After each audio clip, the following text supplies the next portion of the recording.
Oi, Pro, tudo bem? Bom dia, boa tarde ou boa noite. A gente vai estar dando início à nossa apresentação, que tem como tema central, deixa eu só aumentar aqui, as doenças transmissíveis emergentes e reemergentes.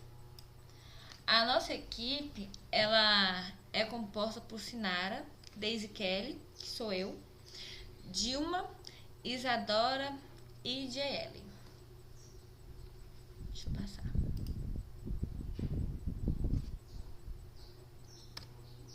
Aí. Uma breve história da doença, né? A partir do momento que o homem ele passou a viver na sociedade, deu-se início a um convívio também com agentes infecciosos, passando a ser reservatório de micro-organismos e parasitas. Com o surgimento das doenças, surgiram também as preocupações em identificar o agente infeccioso, os diversos fatores que desencadearam a patologia e as formas de controlar o surto. Vamos falar aqui sobre o primeiro parágrafo, né?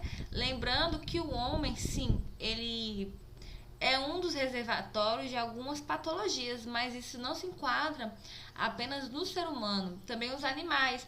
Pode ser animais peçonhentos, ou até mesmo os animais que convivem com a gente dentro de casa. Um exemplo de patologia mesmo pode ser a sarna. É uma patologia a qual o cachorro ele pode ser transmitido, ele pode ser um dos reservatórios, né? E também, o segundo parágrafo, com o surgimento das doenças, o correto é a gente identificar o que está causando essa doença naquela comunidade. Tal comunidade está com diarreia. O porquê dessa comunidade está com diarreia? O que está causando essa diarreia naquele povoado? Então, a gente tem, desde antigamente, teve que ter essa preocupação com o porquê, ter essa pesquisa, ter essa curiosidade de descobrir de onde está vindo essa doença e assim poder tratá-las. Até o final do século XIX, a falta de saneamento básico, a péssima qualidade nas habitações, a fome e o aumento das doenças infecciosas foram responsáveis por altos índices de mortalidade infantil e pela baixa expectativa de vida na população no mundo. Antigamente, se a gente viu lá em história da enfermagem, também em saúde pública, se não me engano, contaram pra gente, né? A gente estudou que antigamente não havia saneamento básico, que a mesma água que as pessoas daquela época bebiam era a mesma água qual elas defecavam, mijavam, lavavam louças, então não havia esse tratamento, não havia um descarte correto do lixo. Que o lixo do banheiro, exemplo, né, era o mesmo lixo que era descartado no meio ambiente, que de alimentos, onde animais ficavam lá, onde crianças brincavam, então não havia esse cuidado com o saneamento e com o nosso descarte. Nessa parte eu vou falar um pouquinho sobre Florence, né? Florence, ela em 1854, ela foi para a Guerra da Crimeia. Chegando até lá, o que ela encontrou? Extremamente um ambiente sem um pingo de cuidado, um descaso onde na cozinha haviam ratos, onde soldados comiam com as mãos sem lavar, e não tinha esse cuidado com a higiene, não só pessoal, mas também do estabelecimento. Aí, assim que Florence chegou, então ela revolucionou tudo, né? Mudou tudo, levou os talheres, separou dormitórios de cozinha, de banheiro, assim melhorando a condição de saneamento do pessoal da Crimeia, né? a relação saúde e ambiente. Desde os primórdios da civilização humana, que a relação saúde e meio ambiente já estava presente. No início do século XIX, devido ao crescimento da cidade, sobretudo devido à Revolução Industrial, as condições de vida humana se deterioravam. Então, por aqui a gente podemos observar que assim que começou a evolução, né, meio que a saúde humana houve um descarte. Tipo, tá tudo crescendo, as indústrias estão crescendo e as pessoas estão adoecendo. E aí, cadê o erro? O paradigma científico da época era que as doenças provinham dos acúmulos de dejetos. Assim, vindo a miasmas, né, que é aqueles vermezinhos. Ainda no século XIX, houve a descoberta do micróbio e que esse agente biológico era responsável por diversas doenças. Então, podemos observar que no século XIX teve a evolução industrial também, graças a Deus, né? Também houve a descoberta, o feito da biologia, a se descobrir o micróbio, podendo ser um avanço para a nossa ciência, saber o porquê de certas pessoas estar adoecendo, que não está apenas relacionada à evolução da sociedade, né? Mas também estão relacionadas a outras patologias, a outros serizinhos, né? Doenças emergentes e reemergentes.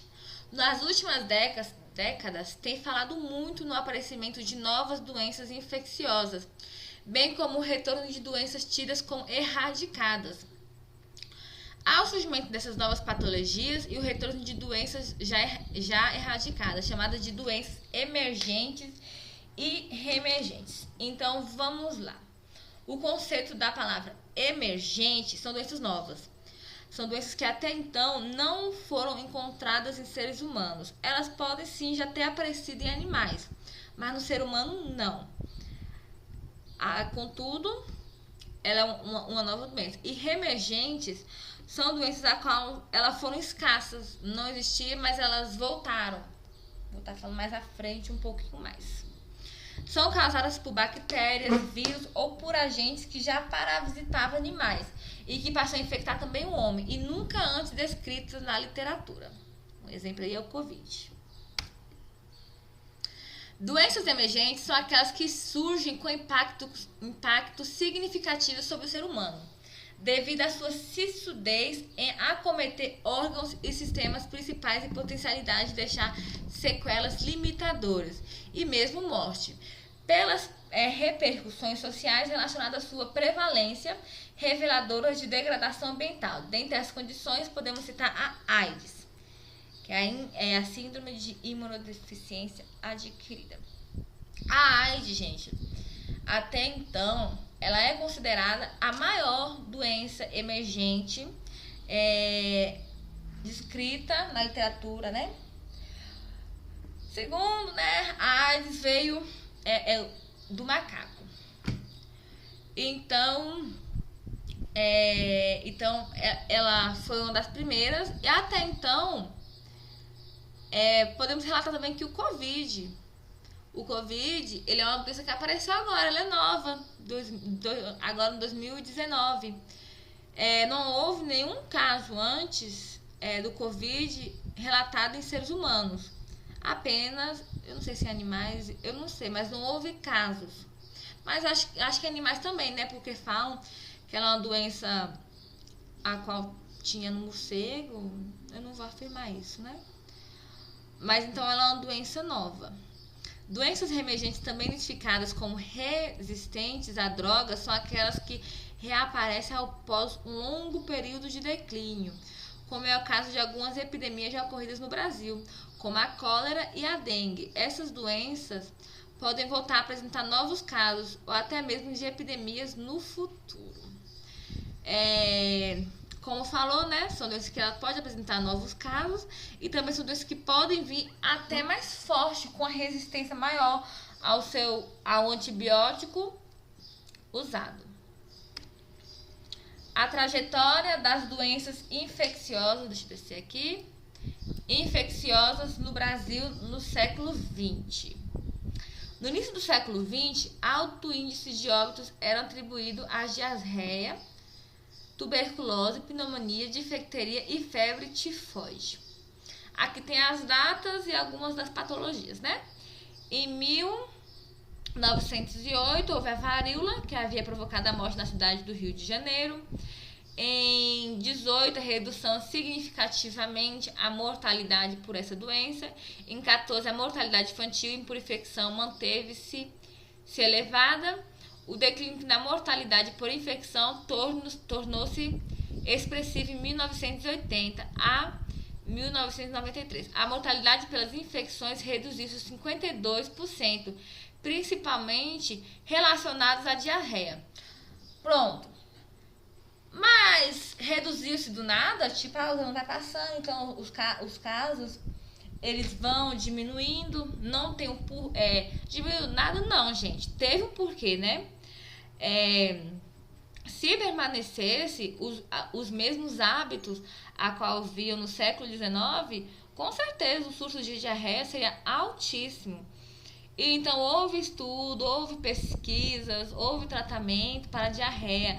Houve que o indivíduo a qual está com diarreia, ele tem que ter um tratamento,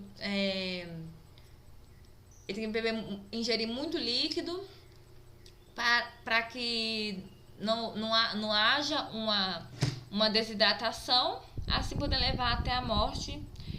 E também lavar as mãos, lavar os alimentos, são hábitos simples, né? Que até então é ensinado uma criança de 4 anos na creche.